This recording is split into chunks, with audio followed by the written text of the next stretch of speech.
Let's talk about games around the National Football League and what happened. Boy, there were some big-time games, big-time disappointments.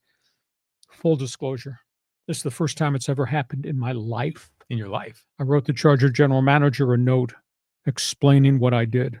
It is the first time in my broadcast life, as voice of the Chargers, the voice of the Seahawks, as a talk show host, I rooted for the Raiders to win.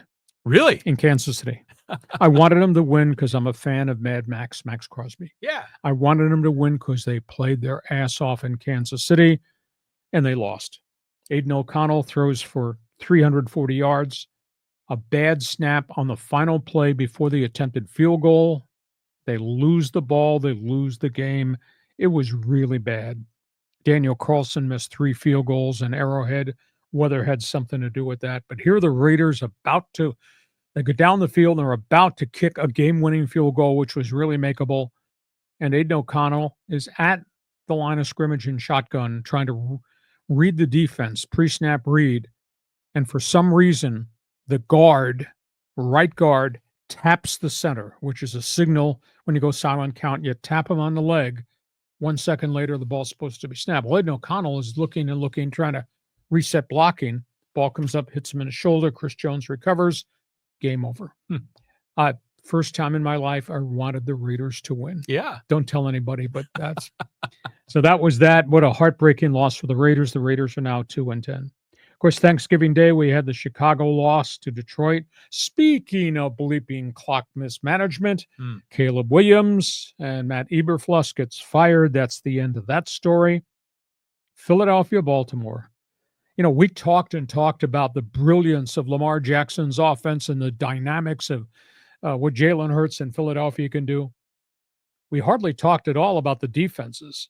And those defenses are pretty rugged, especially Philadelphia, giving up 274 yards a game. Those defenses made life really hard for those great offenses along the way. Philadelphia wins. They're now 10-2. It is hard to believe, with all the things that Baltimore's got at the line of scrimmage on offense, they're 8-5. They've lost 5 games. It's really weird. It is. Philadelphia beats Baltimore. Snowball, San Francisco, Buffalo. Tough way to end a season. And San Francisco's season is officially over at 5-7.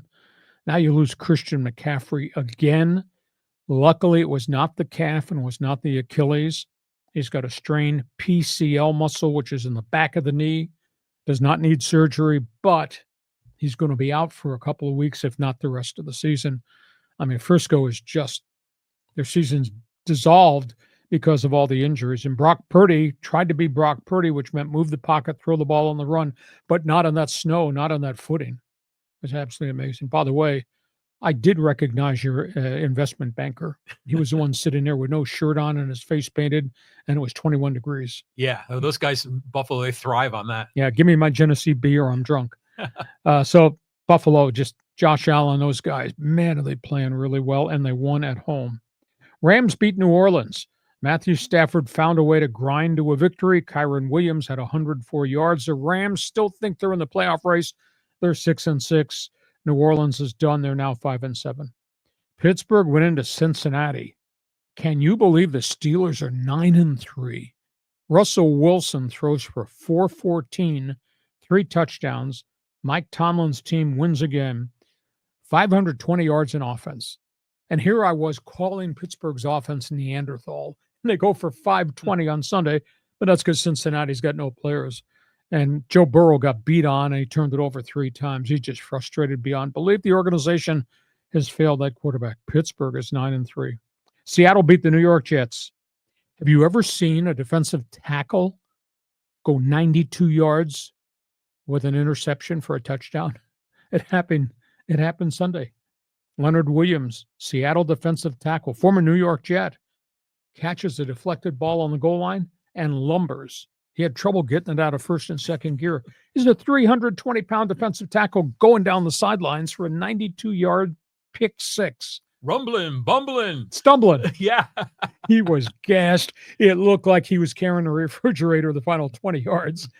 But big win. Aaron Rodgers, 3-9 with the New York Jets. Boy, is that bizarre. And Indy won against New England, the battle of the kid quarterbacks. Anthony Richardson, who is completing 44% of his passes. He leads the Colts on a 19-play drive in the fourth quarter. Gets them down to the goal line. They struggling to score. He throws a 2-yard touchdown pass into traffic, and then he runs on a 2-point conversion, and the Colts get a victory in New England. His statistics are still skewed to the point that he sure looks like he's overwhelmed, but a 19-play drive, that was pretty impressive. So those are all the hot headlines from what happened in the National Football League. John, go ahead. Do I have to go to church and go to confession that now that I actually rooted for the Raiders one time? We can talk about that. You want to talk about Baltimore, talk about Buffalo's win, Rams, Pittsburgh. Go ahead. Yeah, I think well, you're probably rooting more for the Chiefs to lose, I think, than the Raiders to win, right? Another horrific season by the Raiders, but you gotta tip your hat to Raider Nation because they remain loyal, and they don't question it. They're obviously frustrated, but yeah, it's another rough go. Hopefully, Shedeur Sanders lands in Vegas. That'd be a sweet draft pick. 2-10. Yeah, it's a mess there. I just remember watching pieces of the Cincinnati-Pittsburgh game, and you could see Joe Burrow sitting on the bench, sort of rolling his eyes as the defense kept up giving up yards. That's a tough spot for him. We thought Russell Wilson was washed up in Denver, and now look at this guy's lighting it up. So, yeah, pretty crazy week. Yeah, no doubt about it. We still have 4 more weeks to go, and as an off. Granted, everybody knows who the elite teams are in the NFL, but man, the fight card spot, that's still going on with 4 weeks to go. Did you see the play that when Christian McCaffrey hurt himself? I saw a slow-mo replay of it, and you could see his calf kind of, erupt and wiggle, almost like a blown Achilles.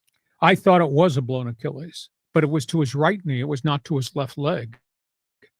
So I was kind of surprised because they took him to the tent, and then he walked off. I thought, well, maybe he's got a cramp. Well, it's a PCL injury, which is a back of the knee ligament.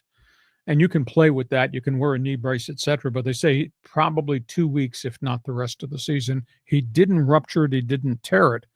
But that poor guy. And he was running so well. But in that game in the snow, if you ran straight line, you could do well because nobody had any footing. But if you had to cut, there's no bloody way. There was so much snow. It was amazing. They were fun to watch, though, in the snow. Oh, yeah. We talked about that before. Okay, those are all things. NFL, you want to comment? Fans Forum chat box is open. Jump on board. We go from